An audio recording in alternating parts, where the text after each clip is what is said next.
It is a pleasure to welcome you to the lecture series on advancements in geotechnical engineering, from research to practice. The AGERP lecture series is an pro bono initiative led by Dr. Partha Mishra and Professor Sarat Das. It is aimed at disseminating the coupled learnings from academia and industry on some of the key topics in geotechnical engineering. Today's lecture is on sensors and NDT techniques in geotechnical engineering, which will be delivered by Professor Kenichi Soga and Dr. Wayne Muller. Dr. Wayne Muller is a civil engineer and researcher with more than 20 years' experience, having worked in various roles within government, research agencies, academia, and the private sector within Australia, the USA and UK. His areas of research interest primarily focus on real-world use of non-destructive evaluation NDE methods to assess the condition of roads and bridges. In particular, he has focused on the development and use of 3D and multi-offset ground-penetrating radar GPR techniques, advanced surface imaging methods, and traffic speed techniques of measuring pavement deflection.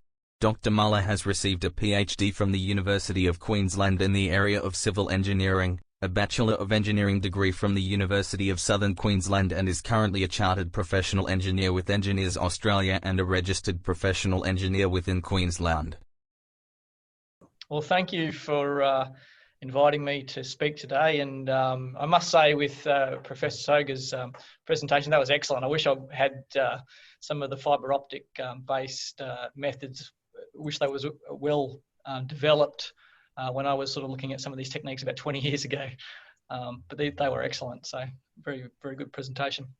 So today I'm going to talk about the things that were mentioned in my introduction there, which is the various types of traffic speed non-destructive evaluation methods, in particular 3D GPR pavement deflection methods, some new methods emerging at the moment, and some interesting surface imaging techniques. A bit about just comparing some of these data sets and ways we can combine them, a little bit about the future, some of the trends that are emerging. So first of all, what is GPR? So here we're talking about ground penetrating radar.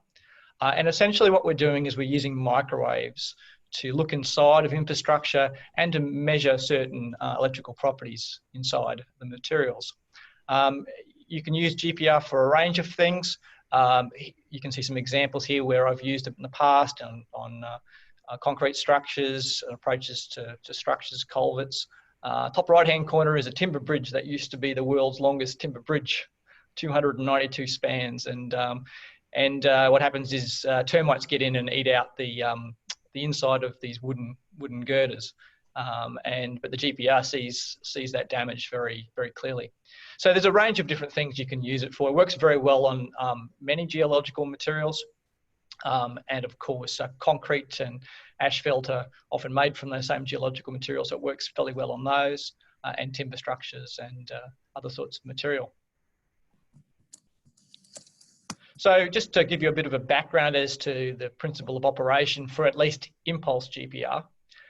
So here we've got down the bottom a model with some sort of pavement model or ground model with some layers of different dielectric permittivity values. And so what happens with the radar is, it's not really showing, but the transmitter, so you've got TX, the transmitter, and a receiver within an antenna. The signal is pulsed into the ground, and part of the signal bounces back from changes in the material. My animation isn't working very properly, so you'll just have to imagine it reflecting back off all the different interfaces. And what's happening is at the receiver, you're detecting some of these reflections bouncing back, and you're recording the strength, whether it be a positive or negative signal returning back to you at that time. So you get this time versus magnitude plot. And then you can continue recording those signals as you move along the ground to build up a profile of what's underneath the ground. So sometimes they're called traces or A scans. And now, so we've measured this response at different positions, so different distance along the road. And our vertical axis is time, because radar is just measuring the response versus how long it took. So the signal's traveling. What we can do is we can represent the positive and negative as different colors or in a grayscale palette. And because we'd like to know how deep these features are, we assume a wave velocity for the particular material. Now, it actually varies by different material. So that estimate may not be entirely correct. You start with an assumption and you might adjust it later on. And so you get this image called the B-scan or a radargram. And what you can do then is you can say, well, I can do multiple passes with my antenna. Alternatively, I can have multiple antennas and put them side by side in different lateral positions across the road as I move along. And so this is a 3D volume or a C-scan. So basically, you're building up a model of the subsurface in 3 dimensions. And there's various types of equipment that are used, different types of GPR systems. Here they're sort of broken really into 2 categories. There's 2D GPR systems on the left, and on the right we have some 3D GPR systems. Many of the 3D systems are sort of newer, and they have multiple antennas in an array. Virtually all of these systems are what's called impulse GPR, so they're the ones that send the pulses out. But there's another type called step frequency GPR, so the bottom right here, and that works on a different, following a different approach to collecting the data, and I'll explain that in the next slide. So there's the different types of GPR, as I've just mentioned. So impulse radar, the way it works is that you're emitting these brief broadband pulses into the ground. So if you can imagine just emitting the first pulse, you then sample the magnitude of the signal that reflects back to you at one instant in time. So if I have a plot here of amplitude versus time, I'm sending out a pulse. Now, of course, to make a pulse that's very narrow in the time domain, you actually have to have a wide range of frequencies to make that narrow pulse. And then I sample the first point, and then what I do is I send the second pulse. I wait a little bit longer between when I send and when I sample, and then I get the next point, and I just keep going. And the idea is that I can build up the entire profile as if I was sampling the response from as if I was sampling the response from the single pulse, but essentially the electronics haven't been able to keep up with sampling pulses that is quick. At least the older systems couldn't do this. Some of the new technologies that's coming along is able to do real-time sampling. And the idea here is that, now that's fairly rough when I've just gone through and just done one sample per pulse. I might need to repeat it several times to build up the data quality. And so there's a process called stacking, which is just to repeat it several times and take the average. And that really improves the data quality. So step frequency GPR is different. It turns the problem on its head. So instead, it doesn't send pulses at all. It actually says, well, I've got this wide frequency range. What I'll do is I'll actually build up it incrementally. So instead of sending a pulse, I actually send a tone. So if you can imagine like looking at a piano. Now, obviously we're talking about sound there, but the analogy is the same. So if you press one key on the piano, you just get a tone that's sort of being emitted. So what you're doing then is you're measuring the strength of the signal that comes back, and also the phase or the delay in the response that comes back. You do the same thing for the next tone and the next tone and so forth, and you actually build up the entire frequency spectrum. And then what you can do is you can combine those different frequency measurements using a fast Fourier transform. So you've sampled everything in the frequency domain to create a time domain signal. So you've gone about the problem sort of back to front compared to how you go about doing that with impulse. There's several other types of GPR, and the one I'll mention here is a noise modulated GPR because it's the sort of radar that we build at CodedRADAR. And what we're doing here is we're doing a different sort of signal again. Here we're sending a special type of pseudo-random binary sequence. So it's really a series of ons and offs. And we're sampling the signal that returns also in the time domain. And you can do it at either high fidelity or lower fidelity. And then like you do with the impulse radar, you can repeat that several times and stack to improve the fidelity. So here, we've come through, we've sampled, we've done it several times or many times, but you've got this horrible looking profile. You think, well, hang on, that doesn't look like the A scan. That's because it's not. You've actually got the code convolved with the ground response. And so what you actually have to do is the next step, which is a cross correlation between the original code and the return signal, and you can actually then recover your A scan.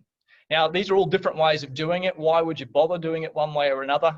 Well, it allows you to use different sorts of hardware, different electronic designs, and there's certain advantages with each. And so each system has its advantages and limitations, and so that might make it better suited to one type of application or other.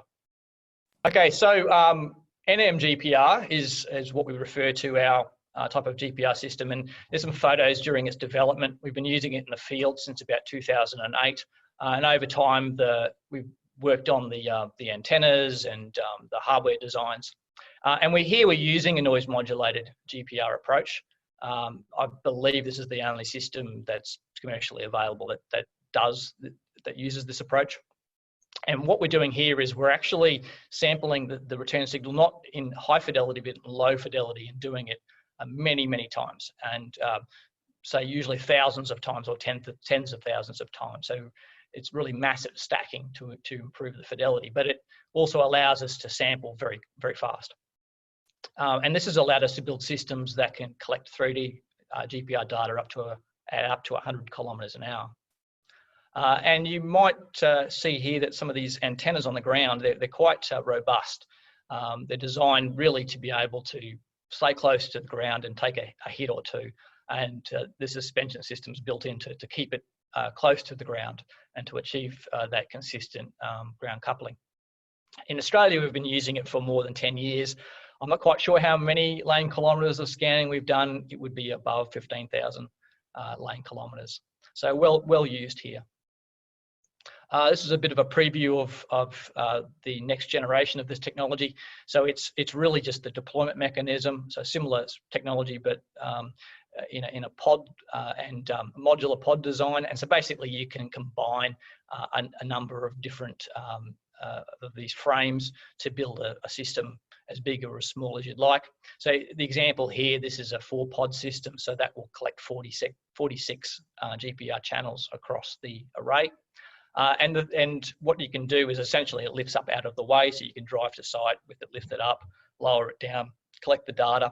But then it's also then got a suspension system to be able to move over bumps as you're moving along the road. Here's one of the implementations in a vehicle-mounted version of it. You can see the pods at the back here. And there's actually a couple of ports here for cameras. So the rear one is there's a line scan camera that looks out the back, so that you can see you collect the surface imagery, and the sides for getting the surrounds. So anyway, this is an example of how it's been implemented. You can also put it on a trailer equally. There's a number of benefits, but also some limitations when using GPR. The obvious benefit is that it's fast and non-invasive, so you can cover areas very, very quickly. Typically, you can see down to between about 0.5 metre and 3 metres. It depends on the material that you're looking into. But there are some limitations. The performance is material dependent, so there are certain materials that it doesn't fare well in, usually very conductive materials. So saline conditions, wet clay, these type of materials where the conductivity is high. And there's a certain degree of expertise required for some uses. If you're simply looking for pipes or something relatively simple, it's not too difficult. But if you've got more sophisticated sort of applications, yeah, you probably do need a bit of a background to make sure that you don't interpret the data incorrectly. There's lots of different transportation-related uses. I mentioned utility locating, but also determining as constructed details for concrete, granular and asphalt pavements, or looking inside concrete and timber structures. A common use is finding voids or defects within or under the road. And in places, in particular, I know in the US, they use it for bridge deck condition assessments. And that's because essentially you're using de-icing salt to during the winter months, which corrodes the steel. And GPR can be used as part of a suite of sensors to give some indication about the condition of bridge decks, concrete bridge decks. So here's some real world examples. Here's one from an airport. So basically this is, you can see up here that it's approximately 60 meters wide at its narrowest point. And so now here is a cut plane AB. It's basically what's being shown here, AB. So essentially we can move this plane around to any orientation we want, and then you can see what the profile is across the runway or along it. Then you can show the A scan if you'd like at any point along that's gone to make up this profile. So the surface is up here somewhere.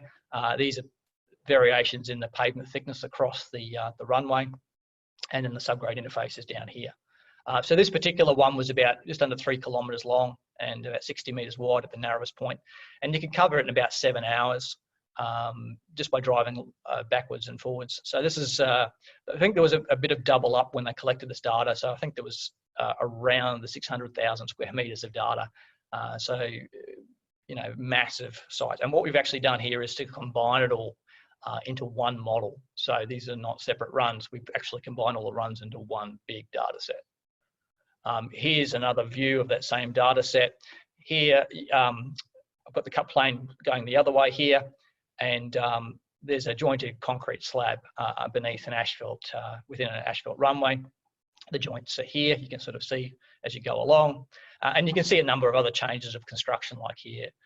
Now, these are all occurring at different depths, and so we can slice through and then draw around the outline, which is pretty useful, of course, if you're trying to take cores and interpret them correctly and sort of say, well, what have I got here, especially if the records that I've got for the site are not very good, or if I've done extra maintenance on there that I don't have precise details of where it occurred. It helps you to interpret boreholes and the like.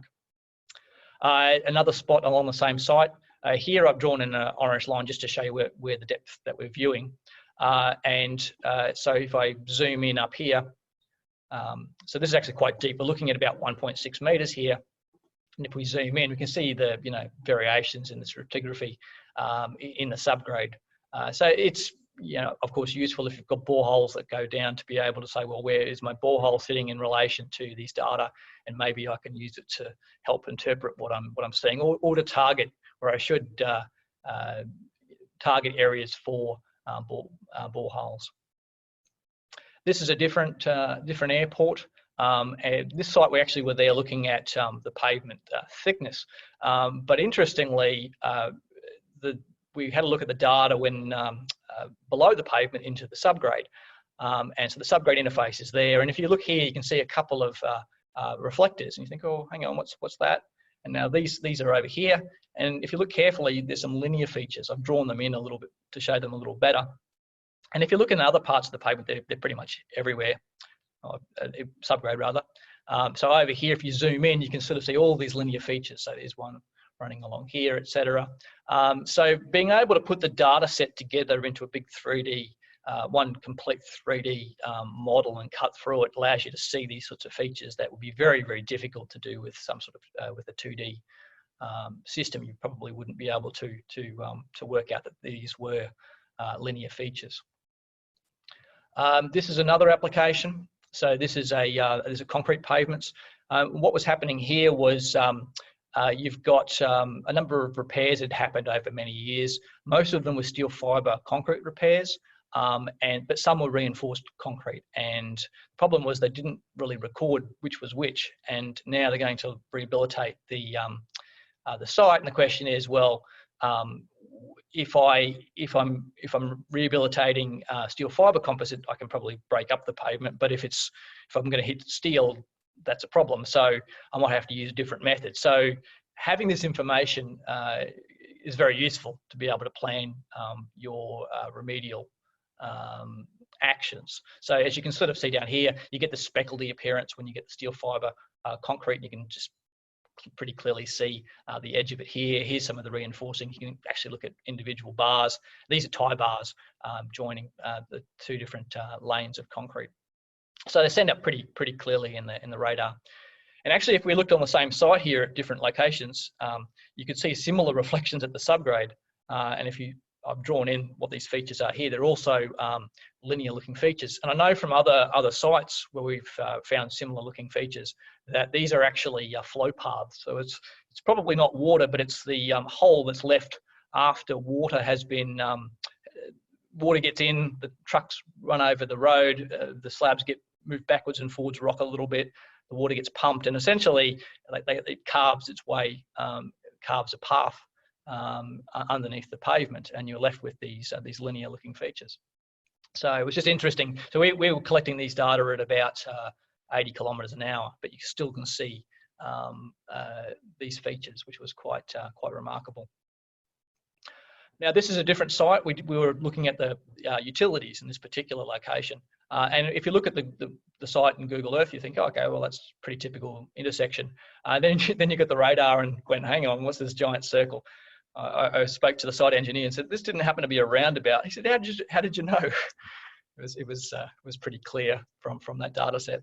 So just being able to find these previous constructions and potential, they could potentially be an obstruction for upcoming construction. Another example of potential obstructions. So this is another site in a city. And if you go over it with the radar, you can see these tram tracks. They stand out as clear as day, and they're just below the existing asphalt pavement. So here you've actually got an asphalt pavement, surfaces up here, asphalt pavement, and these tram tracks are all just sitting down at about 300 millimetres. You'd be oblivious to it until you went to go and start digging things up, and if you didn't know about them, you might get a big surprise during your construction project. So having this information makes it very useful. So we've done this on similar projects where it was unclear whether the tram tracks had been removed or not, and this allowed us to work out where we're still present and where that might conflict with the upcoming design. Utilities, as you can sort of see here, there's a number of features running across the road. We've tagged them here with the green lines, showing their approximate locations. This is part of a larger project. So this site was about 7.5 kilometres long. It's probably about 30 intersections. And it was very quick to actually scan the site. So it's probably no more than about 15 hours to scan the whole thing. But we located more than 2,100 utilities. So it took, while it only takes hours to collect, it took weeks to analyse because there's just so much information to go through manually and saying, well, hang on, is there a feature here? Is there a feature there? And these were quite good conditions. So you can see down here, there's a pipe at about 2.4 metres. So this is ideal conditions for GPR. So it worked quite well here. And actually another interesting area from that same project was, and sort of an advantage of the GPR and this 3D GPR in this application, was when you looked down here at these circular reflections from rocks. So you can see they're very distinctly circular, whereas a pipe down over here is linear. So you can very quickly and easily distinguish between the two. However, if you looked on the profile over here, these are rocks and these are utilities. But if you didn't have the 3D, it'd be very difficult to try and work out which were rocks and which were utilities, unless you did multiple 2D runs and then painstakingly aligned them and tried to work it out. So this sort of showed some of the benefits of having a 3D data set. This is some photos from my time about 3 years ago working for Rutgers University in the Centre for Advanced Infrastructure and Transportation in New Jersey. And they had been engaged to develop this system for the Federal Highways Administration called Rabbit. And Rabbit's a robotic platform, and that has a whole series of different types of sensors on board. So they've got 3D impulse GPR, but also impact echo, resistivity, spectral analysis of surface waves, surface imaging. So many of these measurements require physical contact with the ground, and they're actually rather slow and tedious. So if you were an individual person doing this, would be quite boring, and you might get a bit sloppy or inconsistent with your measurements. But of course, a robot can do this all day. So interesting technology with using various sensors together. But of course, GPR is quite fast, whereas if you have to have physical contact, these other sensors can be a lot slower. So the question was, well, can we go much faster? And so here's details of a trial that we did just with the radar system. We trialed it here in Australia just as a proof of principle to see whether we could collect data, 3D data along bridge decks, fairly shallow, but at 85 and 100 kilometres an hour. And the short answer was we could. And so what you're seeing here, these are individual reinforcing bars. And what I did was I actually took the algorithms that were developed for Rabbit and adapted them to the data here. So you may be able to see some X's on top of the rebars. And so when you're using it for bridge deck analysis, you've actually got to go and identify where the bars are to work out the amplitudes. So you can imagine trying to do that manually would be a very tedious job. So having an automated algorithm makes it very potentially useful. So this just sort of shows, well, can we go over a bridge and scan many bridges very quickly, apply these automated algorithms, and use it as a means of narrowing down which bridges should be subject to a more detailed investigation with the slower device. So changing topics a little bit. So I've been focusing on 3D GPR so far. Another area where there's been quite some interesting developments in recent years is in the area of pavement deflection. And so we're interested in pavement deflection because you need it if you want to work out pavement strength, pavement structural capacity. And the conventional way of doing things is the falling weight deflectometer. That's pretty much the standard in a lot of jurisdictions around the world. And the way the FWD works, for those that aren't familiar, is you've got a series of geophones on the ground and a plate, and you drop a load. And this load is sort of trying to mimic a transient load from a passing vehicle. And then what's happening is the geophones are measuring velocity of the surface with respect to time. You integrate each of those histories and you can get a displacement. So you get different deflection values at different offsets from the load. So you get this deflection bowl, they call it. And so then the process of analysing this data is back calculation. So you start with the pavement model and you have a forward model to predict deflection bowls. You might try different values of stiffness for the different layers, and you keep adjusting them until your modelled value matches the measured value, and then you say, okay, well, I can sort of stop there. Now, FWD is very well accepted, but it is very slow to take the measurements because you have to stop and place sensors on the ground. The layer depths are also important. So here we've just, in the back analysis, they've just adjusted the stiffness of the layers, but it assumes that you knew the layer depths to start with. But in many cases in practice, the layer depths are either unknown or they're uncertain. And so FWD and GPR make a good combination because you're getting the layering information from GPR to supplement the analysis of the FWD. But of course, GPR is much quicker than the FWD in collecting its data. So it'd be good if there was a faster method of collecting deflection. So there have been a number of continuous deflection measurement methods for a while. So these are not just taking one measurement in one place, but many. So a deflectograph has been around for many years, and so it's a mechanical device that's placed on the ground as the wheel moves up to it. So this has been used for many years, but it's still fairly slow. Slightly faster device is a curviometer. This has been used in places like Belgium and the like, and there's a track here, a bit like a tank track, and there's a geophone that gets placed on the ground and picked up and placed down again. This is the TSD, and I'll talk about that in more detail. And there's another device here called the Raptor. Raptor uses a series of laser profiling sensors to actually directly measure deflection. Now, just focusing on TSD for a minute. So TSD doesn't actually measure deflection directly. It actually measures it indirectly. And it does so by using a series of Doppler lasers that are located within the trailer, and they are pointed essentially vertical. And are measuring the velocity at which the pavement is deflecting at different offsets from the rear wheel. And light's just gone out. There you go, light's back on. So how do we actually make use of those measurements? A number of researchers have focused on the individual laser measurements, so just taking plots from individual sensors. But another approach is to be able to calculate the deflection bowls.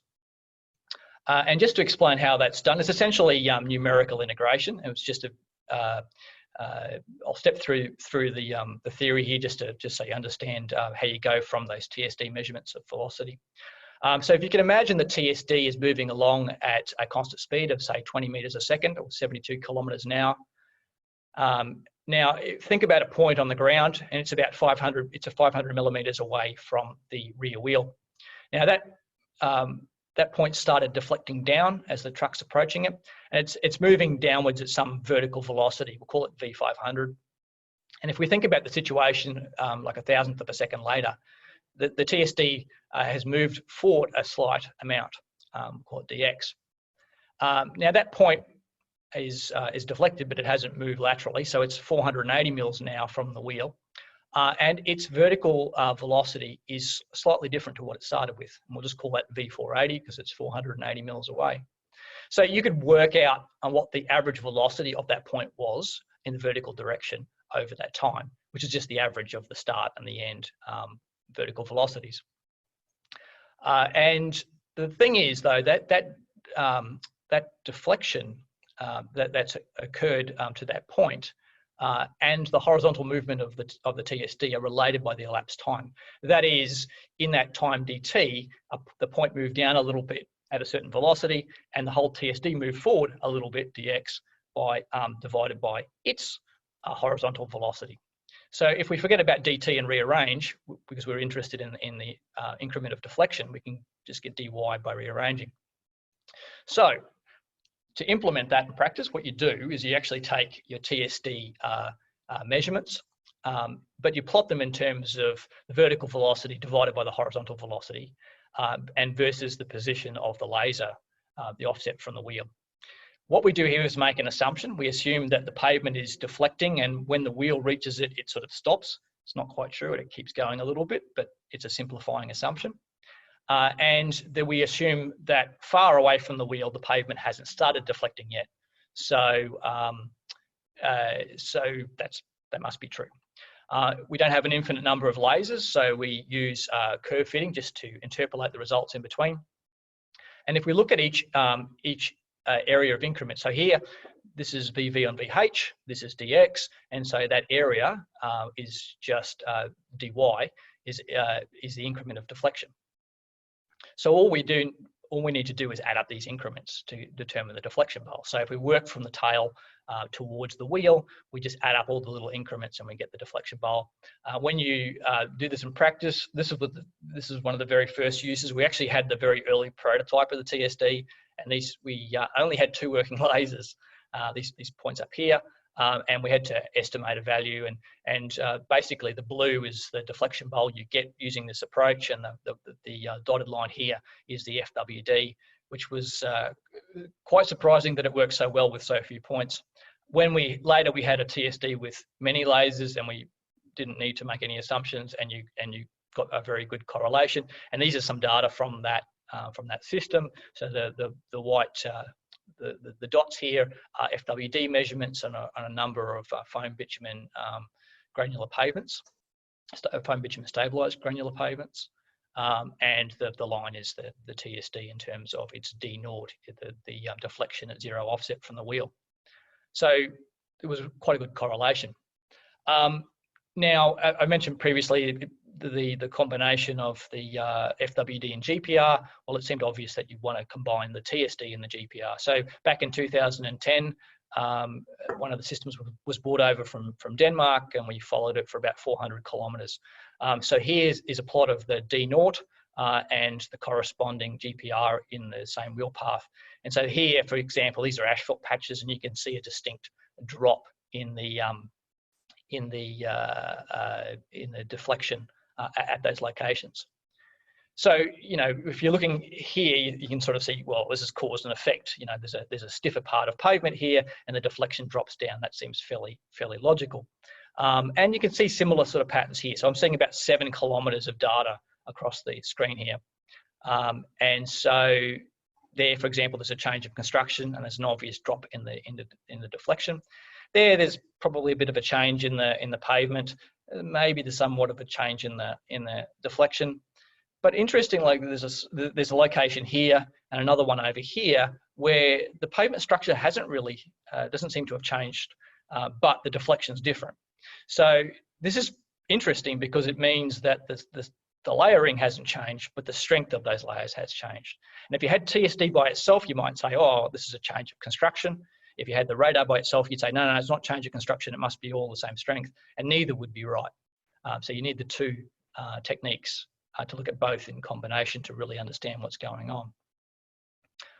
This is just another way of viewing the data. So viewing a number of data sets in Google Earth. So if I zoom in here, the white dots are the falling weight deflectometer measurements, the coloured bars are the TSD, D naught values, and then the GPR. So you can, here there's a change of construction on this one side from, this is a foam bitumen stabilised section, and this is an untreated area. So you can very quickly go through and see areas of like construction and deflection response. Makes it a very visual, very easy way of being able to cover vast distances and start breaking a pavement into relatively homogeneous sections. Now, the examples so far have all been focused on just looking at data, not actually doing any calculations. So this is one way of doing a calculation. Other researchers, particularly in the US, have used this approach, and when I was over there, we trialed it as well. This was to calculate an effective structural number. And so what we've done here is to take some FWD measurements and to compare them with the TSD, corresponding TSD measurements, and then to calculate the effective structural number with an assumed pavement thickness to see how similar or otherwise the results come out. And actually it worked rather well. So these are all on, I think this example is either on an asphalt or a composite pavement. So the deflections are much lower, but we still saw some interesting and useful, fairly similar responses between the two different devices. But of course, the TSD is measuring at about 80 kilometers an hour compared to having to stop for every measurement. So completely it allows you to cover much bigger areas much more quickly. The final topic is focused just on road surface imaging. Just a few examples. This is a device, a vehicle that we used to drive around for a number of years, probably about 7 or 8 years. And you can see there's a light down on the ground here.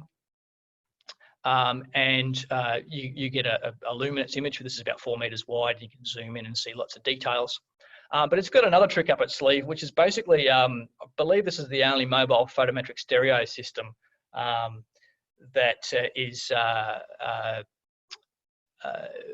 that's been in commercial use. And what you're doing here is you're actually not just capturing one image of the ground surface, but you're actually capturing 4 separate images from 4 separate lighting directions. So there's a camera that looks straight down, and then you flash the lights, say from the front to the back, and take an image, back to the front, take an image, left, right, to the right, take an image, and right to the left, and you get 4 separate images. And then what you can actually do with that information is you can actually calculate the surface gradient of every pixel on the ground. So if I can imagine having a piece of paper, and I have a light shining on the piece of paper, and I start moving the piece of paper, well, the different amount of light comes back to me as a stationary observer. So what I can do is if I have different lighting angles, I can actually work out that gradient left to right or front to back. And here's the actual technique implemented. So this is just the conventional luminance image. And now this isn't an image as such, not a photograph as such, it's actually a gradient map. So here we've just said, well, let's make the flat pixel gray, and if it's tilted one way, it's black, and if it's tilted the other way, it's white. And it allows you to see very fine details. Here it's using a bit of a false color palette applied to an airport pavement. And then you can start combining things. So here we are combining the radar with the surface imagery. So now you can start getting more context. Another example here where you've got another data set where you've got the surface imaging. Of course, if you've got core locations or things marked, it makes it very easy to compare subsurface and surface features. And just finally, just a little bit about future trends. So people have started putting GPRs on their TSDs, which is pretty useful. You may see the combination with 3D GPR and some surface imaging techniques all on the one device. We're starting to see more with permittivity mapping, so being able to measure the dielectric constant with the radar, and people have been using this for density and moisture variations, being able to use it for quality control of pavements. Back calculation and viscoelastic modelling using the TSD data is becoming very popular. Here, they're essentially, instead of having just lasers on the rear of the, approaching the rear wheel, you've actually got a number of lasers on the other side. So now you can start seeing when the pavement reaches its maximum after the wheel has passed. So that's pretty useful in getting a more realistic model of the pavement response under a truckload. And I think going forward, we'll see more sensors, whether they be LiDAR or SLAM, so some simultaneous location and mapping, and robotic platforms like Rabbit and others. So just finally, in summary, I've just given you a bit of an overview of some traffic speed NDE methods that we've been using here, 3D GPR, the TSD, and surface imaging. Some examples from these are all real-world projects where we're using these technologies. There's a number of advantages with both the TSD and surface imaging and the GPR. The clear advantage is fast coverage of large areas, and of course it's non-destructive. But there are a number of limitations and challenges. It won't work everywhere. A GPR won't work for all soil types. The TSD and surface imaging don't like wet conditions. So there are limitations.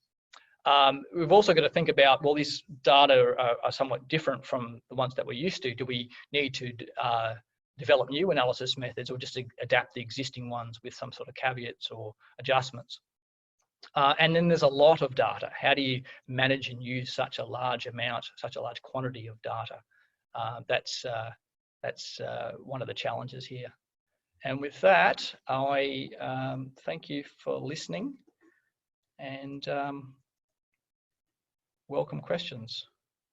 The first one that came from Peter. And Peter says that, what's your view on GPR applied to UAS, RPAS, drone platforms? GPR on ground combined and fused with other sensors on UAS platforms?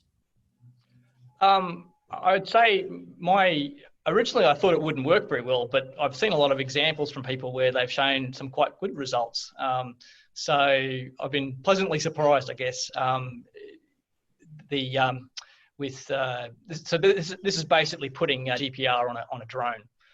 Can you cover areas very quickly? And yeah, there's been quite a few examples that people have posted showing some interesting results. I've not tried it myself, so I can't.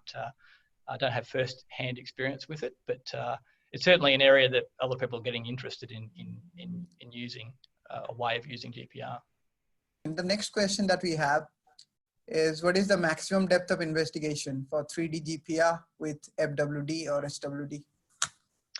Well, it depends on the soil type. So those examples that you saw that I showed with the utilities, that was on a road pavement. We were traveling at about 60, 80 kilometers an hour, and that's looking down 3 meters. People are always pushing us to go deeper and deeper and deeper. There's no reason you can't. The thing is that the frequencies that penetrate furthest are lower frequencies, and as you go to lower frequencies, you lose the resolution. So you can't see very fine detail at great depths. There's a trade-off with that with radar. But there's no reason you can't go fast. There's no reason you can't go deep, relatively deep. It depends, if you're talking certainly 2 to 3 meters, we often do that. Beyond that, that's I know other people do, but I'm not sure how quickly they can do it. There are some trade-offs. Yeah, so actually that what you said, one more challenging that determine the moisture content. Mm-hmm. Yeah, that's a challenge, the most important, but particularly in geotechnical perspective. So we are more interested to know, because the behavior is changing with time, the moisture content. So measuring the moisture content is a big challenge. That also you have mentioned. I found that what I was going to ask you, in fact. So that's a challenge. And another thing you were talking about this data, the big data. Mhm. So right now, I mean, you are using any very specific software for it? All the software that we use was developed in-house. Yeah, we build our own to deal with such large data sets. So someone, for example, that with that photometric stereo system, that one was built back in 2011, and the technology just wasn't there to be able to compress data that quickly. So they used to have to just capture it raw to portable, to hot swappable hard drives. And to give you an idea, there were 8 hot swappable hard drives for the whole system. 7 of them were just for that technique, and okay. The last one was for everything else. There was so much data. It was quite very large quantities.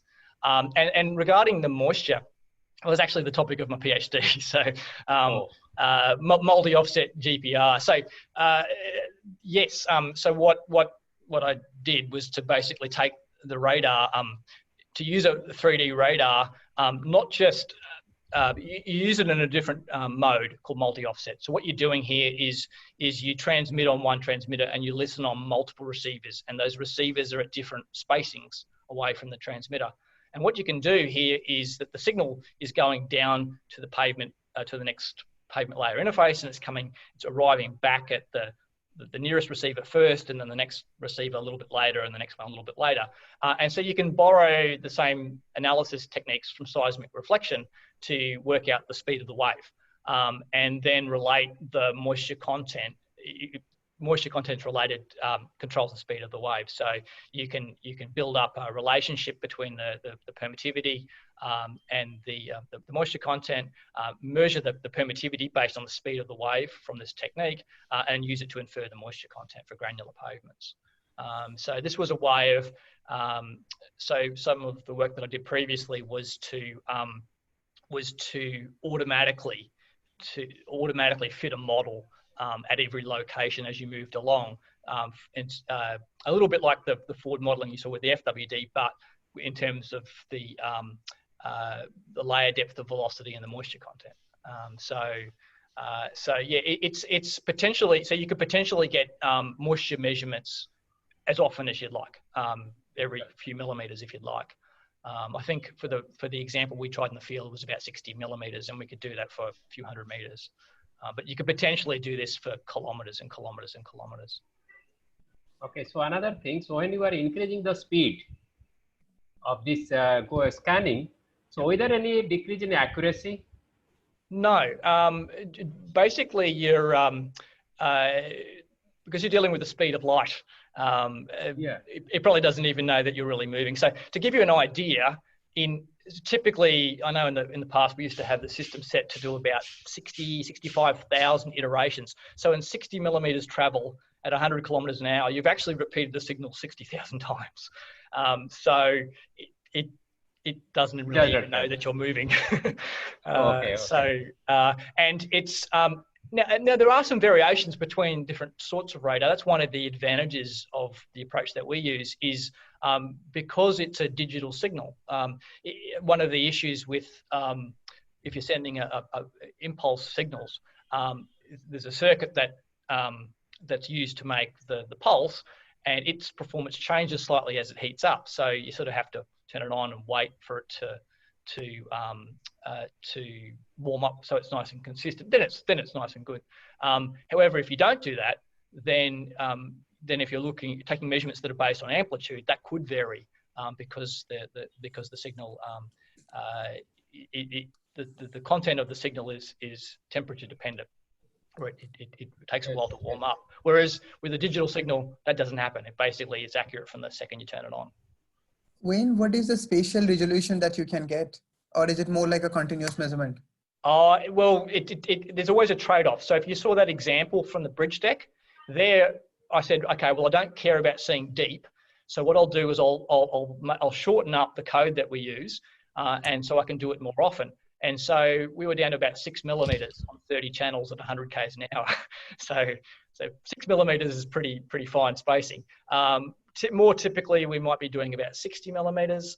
it's a trade-off. You make a trade-off between how much spatial resolution I would like versus, and number of channels, and the depth that I'm interested in, and the number of repeats. And so the radar is capable of a certain capability, it's got a certain capacity, and you can, but that capacity is made up of all these different factors that come into it. So you can sort of say, well, this site I'm interested just in shallow, so now I'm gonna increase my spatial density and reduce the depth, but I can do that because I just have to rearrange the way that the equipment's set up. So yeah, you can tailor it depending on what the objective of the investigation is. Another aspect that I wanted, Wayne, just to touch base on is in terms of the cost. I know it's really hard to put a number in there, but what's your perspective? How do you determine the cost of the project, including these geophysical investigations? Most of the cost is in the cost of the analysis. It's people's time, because the data is quite quick to collect, but it's the analysis. So if you looked at that example with that site with all the utilities, with more than 2,000 utilities, it took us 15 hours to collect the data, but it took us about 4 weeks with a team of 2 or 3 people to analyze the data. So most of the cost was, you can just work out a person's hourly rate and times it by 4 weeks, times 2 or 3 people. That's most of the cost right there. So it's the equipment isn't cheap, but it's but a lot of the cost comes down to the people's time in analysing things, because a lot of those aspects are manual. Who knows, moving forward, if machine learning algorithms progress to a point where these things can be automated better, then perhaps the cost could come down dramatically.